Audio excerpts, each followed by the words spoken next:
Okay, we're just going to do a bit of a mixed colour casting. So I think we're going to pick up about 3 colours and we'll just do a mix there. As you can see, I've got some pre-done blanks on the table here just to let you see basically how they're done. This one's obviously done in the silicone mould, and these are just some castings that I've done previously. So you can see the colour mix in them.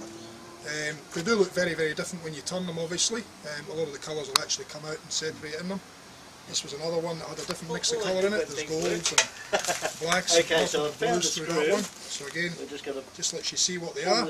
And obviously these ones here are ones that have been done in the tubes. So again, mixed colours. Again, don't look anything special like that when you see them. But when you actually turn them up, you then start to see all the colours actually starting to intertwine in each other. There's a good Aussie one there, a bit of green and gold. You can see. So again, they were done in the silicone moulds. That's why they're a little bit smaller in size.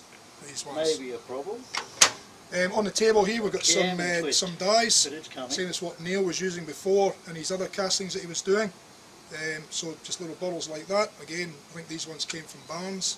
And they're the translucent. They're the translucent ones, yeah, just so for colouring up. These ones are obviously solid pigments that you can see in the jars here. Again, they came from Volksglas. So there's like a hot pink and a blue, and obviously they're just added to the resin of the solid colour. And then obviously we've got a whole selection of the Pearl X colours here as well. So we've got the resin here and Neil's vibration thing here, and it's also heating up, so we've got a nice smooth consistency. Very viscous there, it's very thin, nice and easy flowing, and obviously that's getting all the bubbles out as well. So what we're going to do is we're going to cast some vertical moulds in this little rack here today, and as you can see this rack actually will fit inside the pressure pot as well, so if we need to cast under pressure we can do so. I don't think we're going to cast under pressure in these today though, we're just going to cast them straight in the tubes and the bubbles will just rise to the top of the end there. We might use a little bit of vibration there as well. So what we're going to do is we'll pick a couple of colours. So any colours in mind, guys? There'll be colours in here. If you want to pick 3 colours, we're going to do a 3-colour mix. So we might put a bit of gold in, I suppose. Yep. And what else? Blue. You got a blue to go with that gold? A blue. A blue to go with the gold? Blue. Blue. Yeah. Just have a look through there and see if you can find a blue. There's a blue there. There's a one. Yeah. Another one. Pink translucent, simple point. We really want it to Another be one. in the end. Another colour. Pink translucent. Pink. That's we've only got the red. That's the red. All right. So we'll get a bit of resins on here. Just fill it out equally. Each of these tubes takes about 60 mils. So Neil's kindly measured out some resin for me.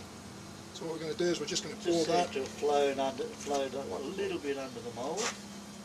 Make sure we get rid of that water off the bottom. Don't want any water in the resin. So we're just going to pour evenly into these cups here. These kindly got ready for me.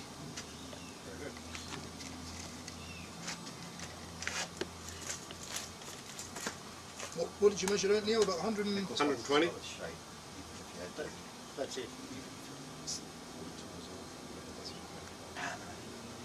Should have some leftover resin.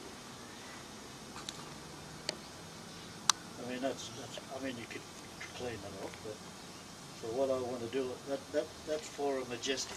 Now, I've given it a fair amount of material around the tube. See? Yep. Yep. Poured our resin out. We've got about 120 mils in each of the 3 containers there. So now we're going to just add our Pearl X. So this one here, Aztec Gold. Should be a nice strong gold. Which we pulled out. So we've ended up with holes through the mould, which means a bit like Neil. Oh yeah, just throw a couple of scoops in. And I might just do that. And, so as you'll see, we mix the resin and the Pearl X's together. The MEKP we'll put in at the end when we've got everything just right. Yours hasn't got a lighter.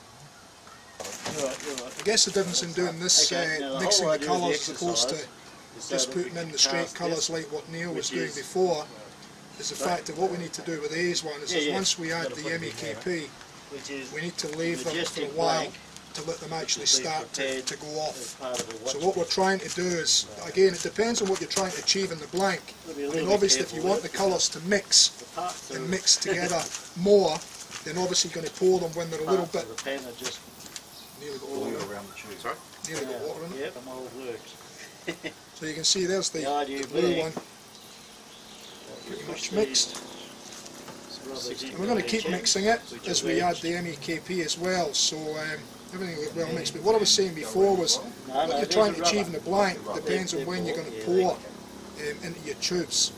Obviously, if you want the colours to mix more, then you want to pour them while the resin is more, whilst it's thinner, hasn't had time to start going off.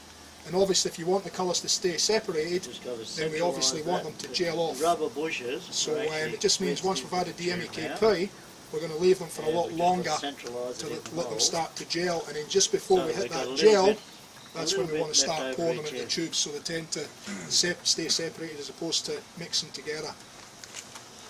The other alternative is Basically. putting in mech at different times, Yeah. and so you have different Different viscosities gel times, yeah. on each one.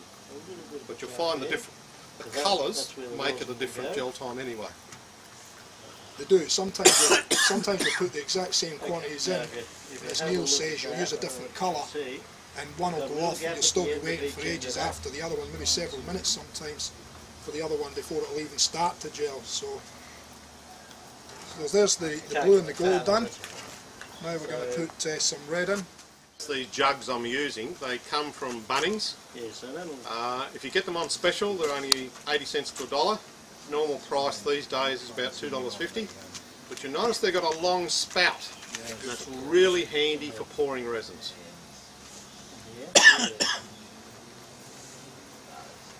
Piece on individually, which is a pain in the MEKP. arse. Then I've just got something to embed everything to, and it generally stays there. We want to get that mixed in with the resin. Nice and even. Matches my shirt.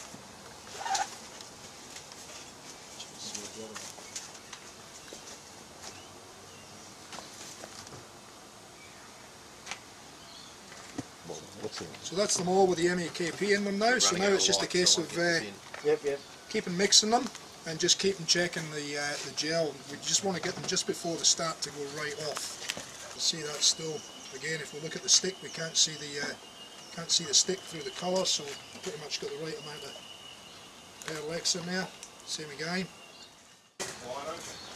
Yeah, just something, not thick stuff. How thick a wire, mate? Just a very fine wire, mate. It's just this poked down in the tube just to mix the colours a little bit together. This one's still a bit, the one with the translucent in it's taking a bit longer to gel. The other two are actually starting to gel. You can feel the difference when you're stirring it. It actually starts to get really thick. So normally what I do is I always think about what colours I'm mixing and how I'm mixing them as well. So I'll normally mix two colours together. I might try and get a graduation of colour from the top down to the bottom, so when you make the pen, you might start one colour and it will graduate down. Or you can just mix and match as you want to go. So typically what I'll do is I'll just grab two colours.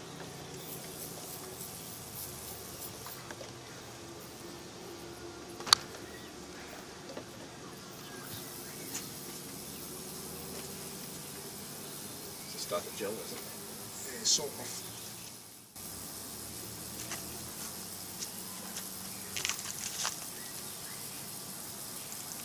Saying I put too much of blue and the gold in each of the tubes and haven't left enough room for the red to go in, the translucent red. So we're going to have one tube that's going to be more virtually all red. We're going to drop a little bit of red on the tops of those tubes now as well, and then we're going to just mix that down inside the tube just by dropping something in the tube. Just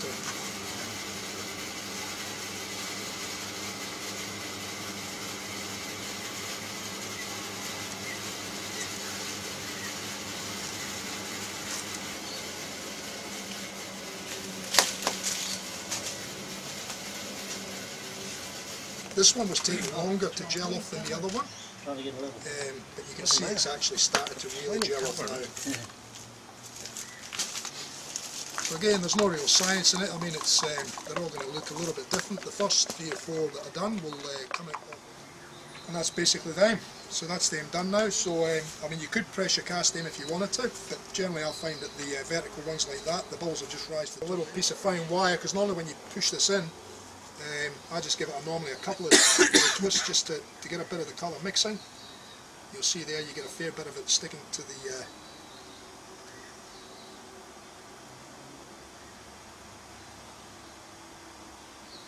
and that just helps give it a little bit of mix inside the tube. Because if they have gelled well, Since they haven't gelled much, I wouldn't put it on the vibration table because it'll actually assist the mixing of the colours. Just leave it still and see how we go. normally a nice fine piece of wire does this, and it doesn't sort of take too much of the resin back up when you pull it back out the tube. But again, if you just run the paddle pop down the side and just get the excess resin off. And that's it for mixed castings. So as you can see, the colours in the top are a little bit mixed, but once we pop them out of the tube, that's in effect what we should have, something like that. That was done in exactly the same method. Thanks for that. Thank you. That's it. Just get all this out your way. You got something else to do in here, or is that it?